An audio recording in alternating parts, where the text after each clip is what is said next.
really ain't shit wrong, just puffing on some strong out the bone from dusk till dawn. Been kicking shit with that immense Steve J from News Life and Beyond. One of the dopest podcasts out. Do this shit for the love of people and the music, not for the clout. Just sit back and listen to some realism, good folks and good conversations, and just some overall crazy ass situations like Trev the Truth.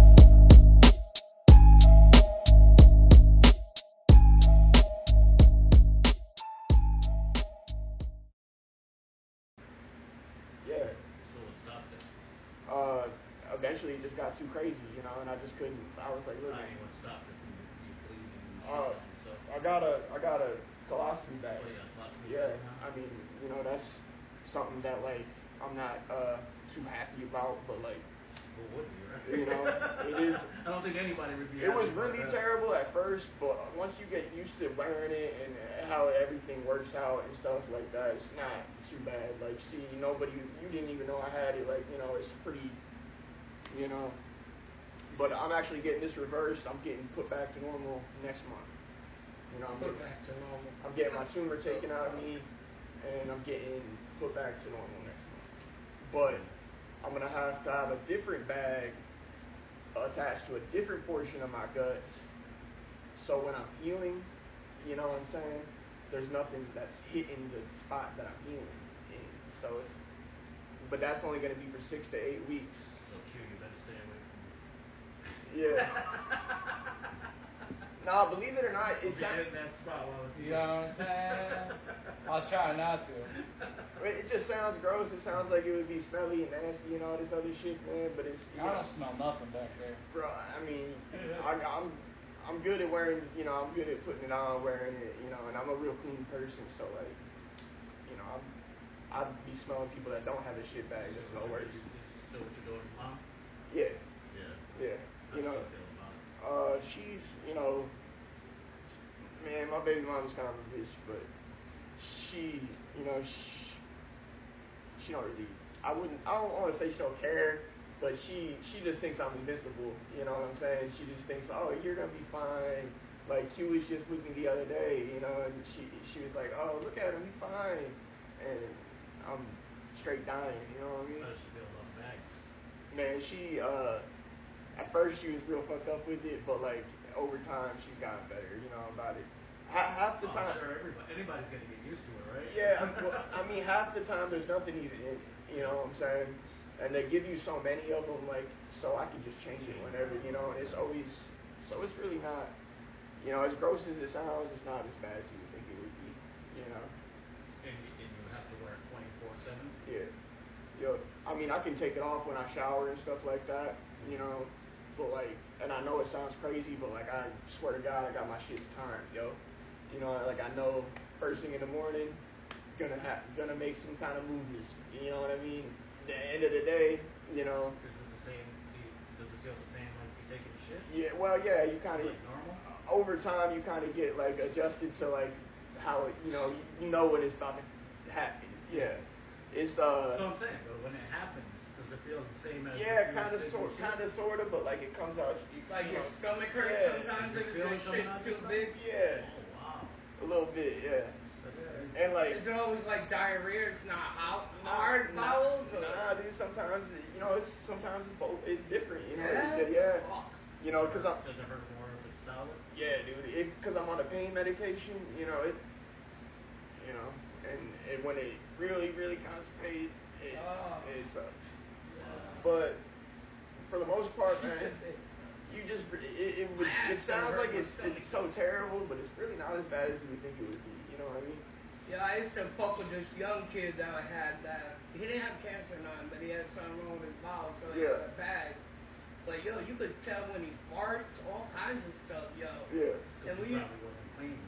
Oh, maybe. You gotta, like I'm saying, you gotta be on top of it, or else, yeah, you be a nasty dude. Yo, because we used to fuck with him so hard, but yo, he always laughed about this shit like a joke. Yeah, no. I mean, like, bro, you smell like a motherfucker. Nah, that shit ain't funny. He's like, how you guys feeling? That shit ain't how funny. you living? Like, yeah, but he was probably really embarrassed about it, you know what I mean? Yeah. He's trying to make a joke out of it so they won't feel it. Low key. You know, I try to do the same thing sometimes, but like, it is, like I said, I'm a clean person. I don't be smelling. So your daughter, how old you say your daughter is? She's 12. She'll be a year old August 7th. A year old. Yep. And I got diagnosed in July. So July 17th actually makes it a year of me having cancer. Like, you know, I've had it for years and years and years probably, but yeah. So yo, if you would have caught it ahead of time, like if they would have stopped fucking with you, I could have avoided probably wearing. So you don't think you could get them in trouble, yo? Man, I definitely probably could if I pursued it, but like. So why wouldn't you? You got a baby now, bro. Yeah. Like you're about to die because of them.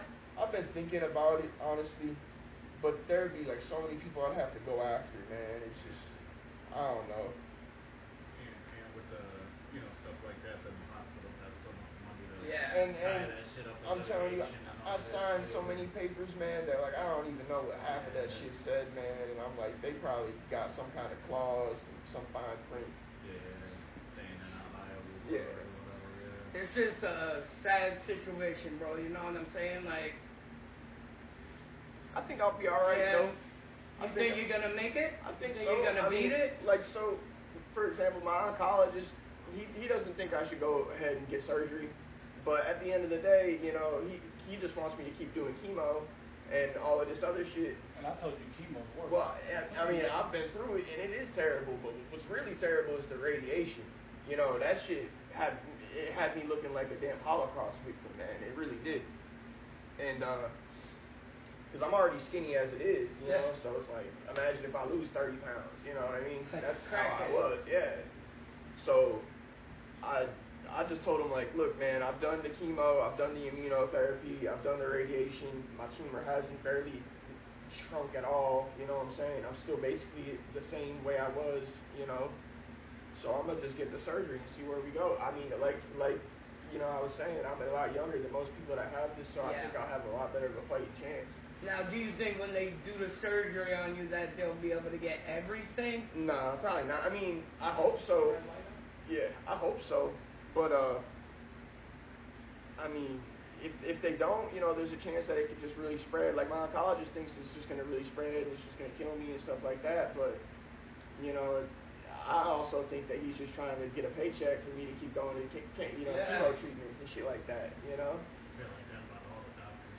Yeah, I mean, a lot of them, a lot of these dudes really ain't as smart as you think they would be, man. Listen, bro, think about this. All these years, they've been looking for a cure for cancer. Yeah. All these billions and billions of dollars I know all about that they have been using, spending, they would lose it all if they found a cure. That's why they keep going. Yeah, I mean, I'm a firm believer. They'd rather let motherfuckers die. I'm a firm believer that it is that kind of like that, man. I really am. I just, I believe in God. I pray. I just kind of put my faith in that, and I'm a pretty positive person for the most part. Didn't I tell you about that when I was talking about that for a person with stage 4 cancer? Very positive. I just try to, and I think that's a lot of that has to do with, like, a lot of people aren't positive, and I feel like that's why a lot of them pass and die and shit, Yeah, I know it's gotta bother you though, bro. I know you gotta sit home at night. It does. Listen, I'm about to die. I'm 28 years old. Yeah. I got a baby. What the fuck is my kid gonna do? When I'm thinking, born, I got a shitty baby mom. Yeah. What the fuck is gonna happen to my kid? That would be my biggest fear. My kid, not the cancer. I think about it all the time, man. I really do, but I just can't. You sit there and find yourself dwelling on it too hard, and then that's all you think about. And then you start getting negative. You just get real negative, and it ain't good for nothing. You know what I mean? Then you get all that stress. Stress kills you. Yeah. Right? Have you ever been angry? Oh man. Oh yeah, man. Like fuck. Yeah, dude. Why me? I just kind of want to. I'm angry at my dad, low key, and it's not even his fault. Like he couldn't help that he. You know what I mean? I guess he could have if he didn't. Get my mom pregnant. Shit. Like if he didn't.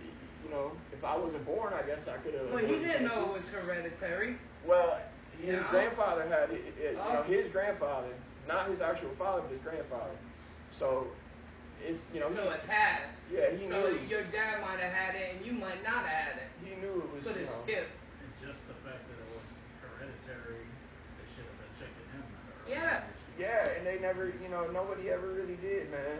And I got got a lot of other medical shit going on with me too. Like I got epilepsy and stuff. So it's like I've been having those since I was like 14. So you're all fucked up. Yeah, I've had Lyme disease, twice. I know you always have it. Like Is it epilepsy from the Lyme disease? it could very well be. I just think that like I've been saying, man, the doctors just suck. The fact that they didn't find this shit when it was stage 1 or 2 or whatever.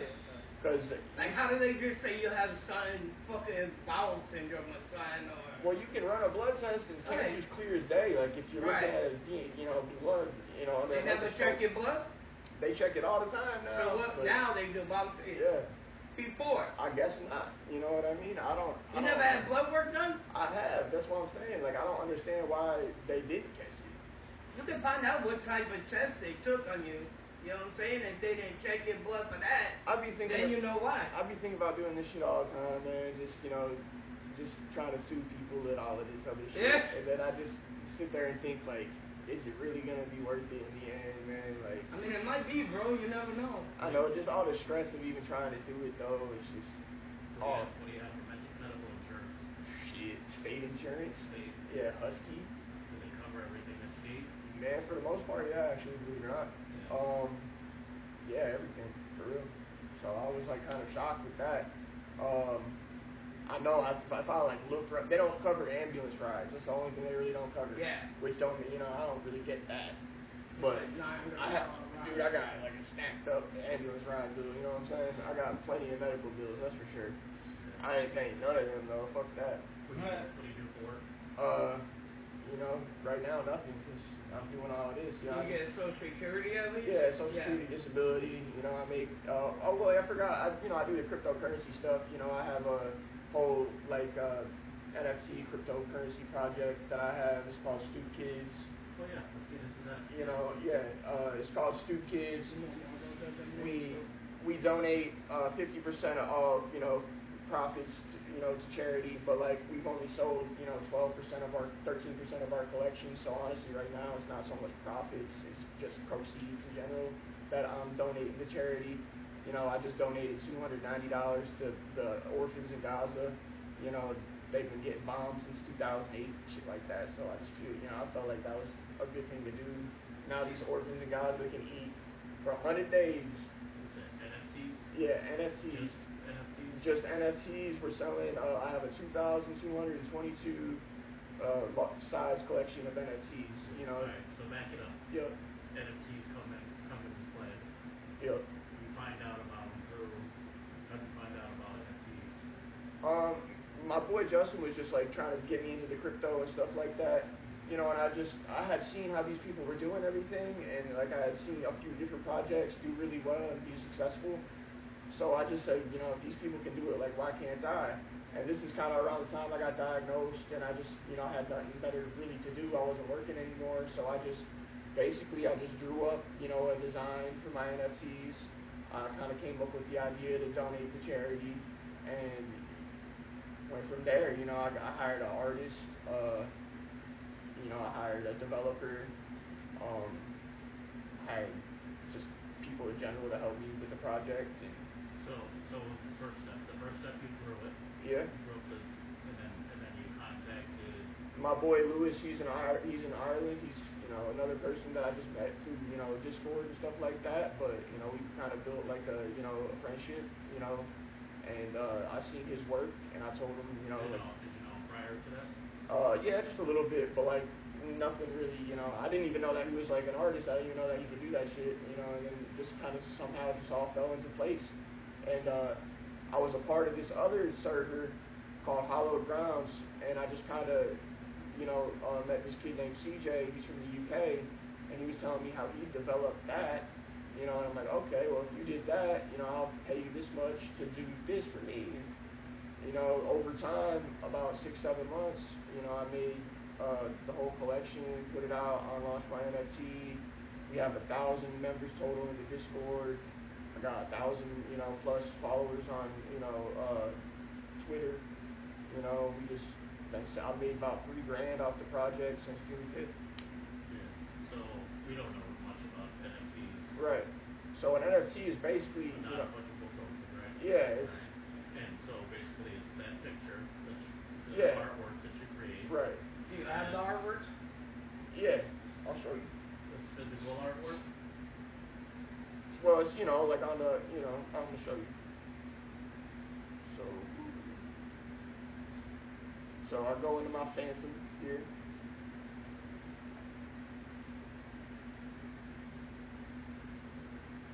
Go into my collectibles. See, like that's my collection. So you had somebody draw those up, right? Yep. And then you did what with them? So we basically just ran them through like a generator. We came up with the base idea for the like character itself. We made all these different traits, like the sword, the eyes, everything, the beard, top hat, all that different stuff. We ran it through a randomized generator, and that's kind of how we made the collection happen all at once. So it's very complex and kind of easy at the same time. So you make them artwork and all that. Yep. But what do you do with it? Do you upload it to some Yeah, site or you something? all of it's through launchmynft.com, so it's or .org.net, whatever. They're just basically essentially a marketplace for these NFTs and stuff like that. And then if you have, a cryptocurrency wallet like Phantom or Soulflare or something like that, that's kind of how you would do all the purchases, or, that's where your NFT would end up, is in your wallet. And right now, my NFTs are about $7 a piece. So, give or take, and hopefully we can, there's a thing called floor price, so that's like the price, the value of the NFT, how much it is, up or down, whatever. Eventually, I'm hoping to make it profitable for everybody that's buying these NFTs, because I have some people that have spent hundreds, you know what I mean? And I'm hoping that they can, flip it and make money off of it, So basically you're selling a copy of it? It's, like 2,222 of them, so there's just a whole bunch of different, different variations of the NFT. Like, I'll show you, launch my NFT. I think he's trying to say, what do you do when they buy it? What do they get after they buy it? Well, they get, Right? they get put into raffles and giveaways. Like at the end of this month, I'm giving away $100 to somebody that spent $7. You know what I mean? And plus, they get the opportunity to help people all around the world. Like help us with these donations and help just underprivileged youth. That's kind of like what our aim is. Is there a certain amount of shares? What do they call them? Are they called shares? Right now we have how many holders do we have? Like right now we have 41 different people that own the NFTs. So there's only 41 different people in the whole world that have my shit, actually. So 41 people own 2,000 something of your NFTs? No, they just own X amount of them. So hold on, I can actually show you that number too. Right. What do they get though? That's what I'm trying to get at. They What do just they get? They just get an Do NFT. you send them a picture of the NFT, or And they just or they get a piece of the NFT? Stop. So look, I'm gonna show you. It's kind of hard to like describe. So You gotta know people gotta want to buy it. You know what I'm saying? You gotta be able to tell them what they're buying. You can't just say, well, you're buying. How much is one of your NFTs? It's $7. $7. So you're buying the artwork, right, with the opportunity to actually, invest the $7, right? And when I unfreeze my collection, hopefully we can make the floor price more than $7. So that being said, maybe you can sell it for $9. So if you get 50 of them, it starts to become a little bit of profit there, involved. So the more people buy into it, the price will work. Give or take, it's a lot. It's like a stock. Yeah, just kind of like a stock. It's like a stock. It's just very, like, so, okay, for example, this isn't my project, but that's somebody else's project. See how it's at 61%, 1,488 out of 2,040, whatever, that's how many NFTs were bought from that project. And it's, just something, like I said, something that I figured out I could do and just make a profit off of it. How do you make a profit? In sales, in sales and royalties. Like when people buy it, and sell it, I get a portion in royalties, and my project obviously gets the money, you know, from the... Why do people want to buy your NFT? What makes your NFT different than other people's NFT? Well, a lot of people don't donate to charity, you know. A lot of people aren't doing this for... A lot of people are just doing this for their own personal financial gain, you know. I'm trying to help people, you know what I mean? That's basically it. You know, eventually I want to introduce a coin with the NFT that, like, helps... you know, you could possibly like get the coin and add on to your NFT using the coin, kind of like an in-server currency, you know. And then I wanted to maybe open up like an online store and do like in real life merch. Aren't NFTs going down? Aren't they shit now? They used to be awesome, you know, but like the market for them is not like it used to be at all. Who controls it? Your NFT. Me. Yeah, so you determine where the money goes. Yep. Well, me and my buddy CJ, because he's like the co-founder, the developer, or whatever like that, I decided I'd split half of like, you know, the actual money that we get from our sales, because half of it's going to charity and the other half is basically going into me and CJ's pocket, and then just the you know, the project in general, you know, just helping pay some of the employees that I have run it, stuff like that. So. I know shit about it. I was like, yo, you talk. Yeah, I don't know shit about that either, just what I hear on TV about it. Well, here, I'm going to show you, like, my collection. It's just, when it first came out, I thought about investing into it, but then it just seemed so shaky. Yeah, it is very, you know, you just got to really know what to look for. Well, same thing with crypto. When crypto first came out. Yeah, it's the exact same, you know, it's hit or miss, and, you know, you really can't. Well, that Bored Ape and all that shit went sky high and shit. A lot of people made money off of it. Yeah, I personally made money off Bored Apes, and I've made money off of another project called Lucky C. You know, so it's a lot. You just got to really know what you're doing. You got to be careful picking, choosing, and stuff like that. You know, especially with the crypto, like you said, just the regular crypto in general. Because the NFTs, you kind of know what they're. You know, you can buy them for this X amount of dollars and sell them for X amount of dollars. The crypto and shit, though, that shit can plummet instantly. You know what I mean? But like, NFTs don't go up and down like that. They do, but it's not like an instant type thing. You know what I mean?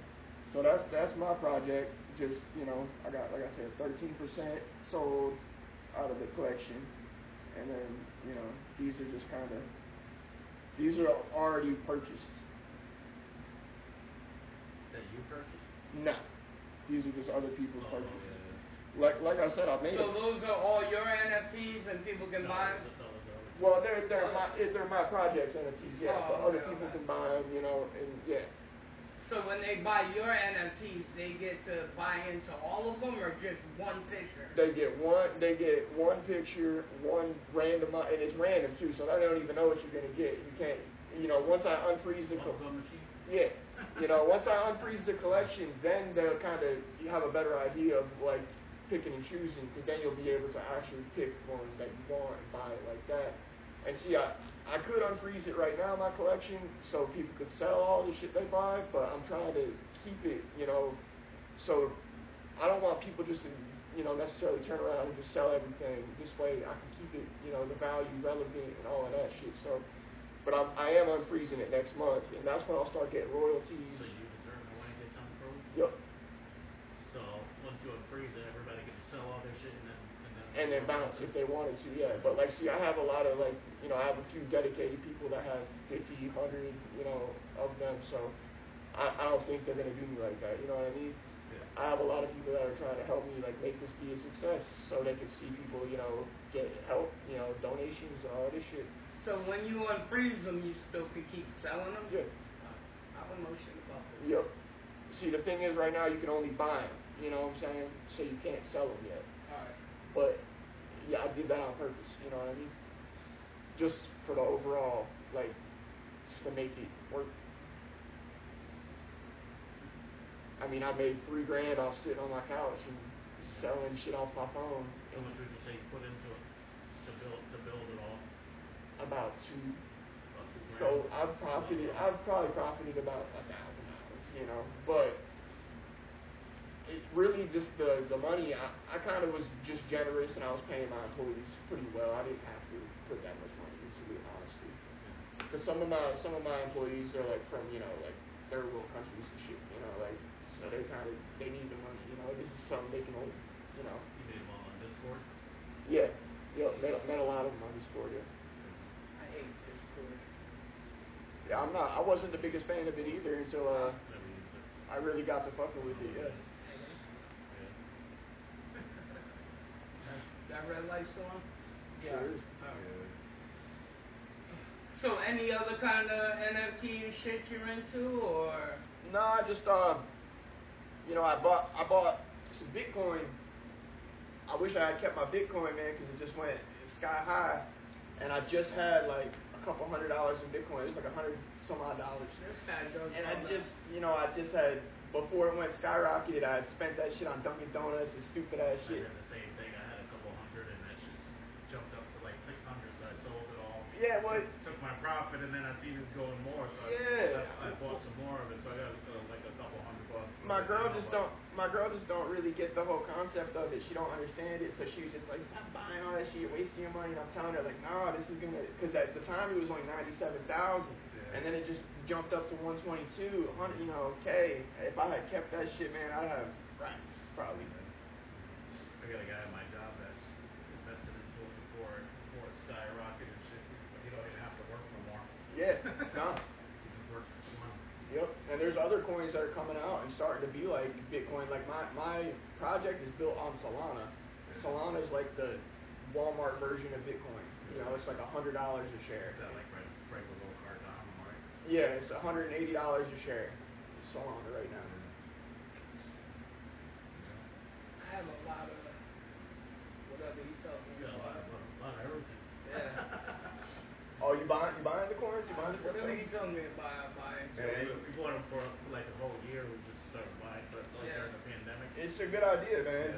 Like especially A lot of the meme coins though. Man, some of the meme coins you could really get your head busted on though. You can lose a lot of money. You can make a lot of money though.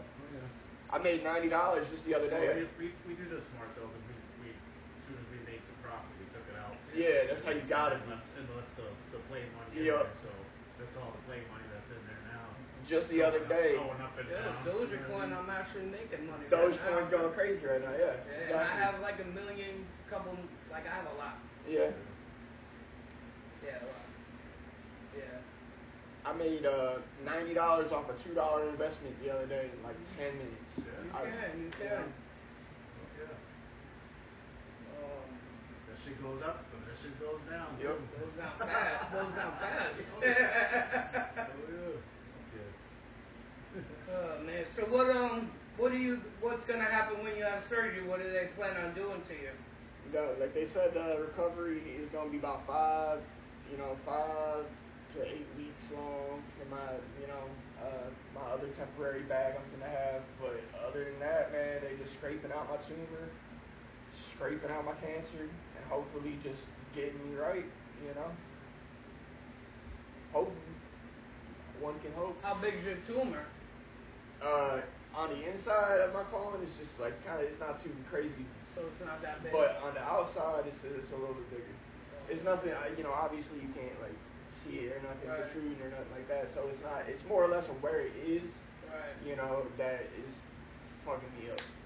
Is there a major surgery, like something you could die from? Yeah. Yeah. Because they could snip different nerves, like my shit, like my dick couldn't work or nothing. My leg, I could stop walking, or they could stop working. Yeah, man. Or I could like not be able to control my bladder now. I go in there with a shit problem, come out with a piss problem. So there ain't no telling. That would be shitty. I mean, well, the surgery's done by a robot, but somebody's controlling the robot. Does that make sense? It's such a the lady who did my initial surgery. She's talking about it's such like an in-depth type field. Like she's not even willing to do it. She wants somebody that's more experienced to do it. So I'm going tomorrow actually to talk to him and see what he has to say about it. I've met this guy already though. I'm pretty sure, and he thought for sure I was toast already. He thought I was gonna die. I've already proved him wrong. So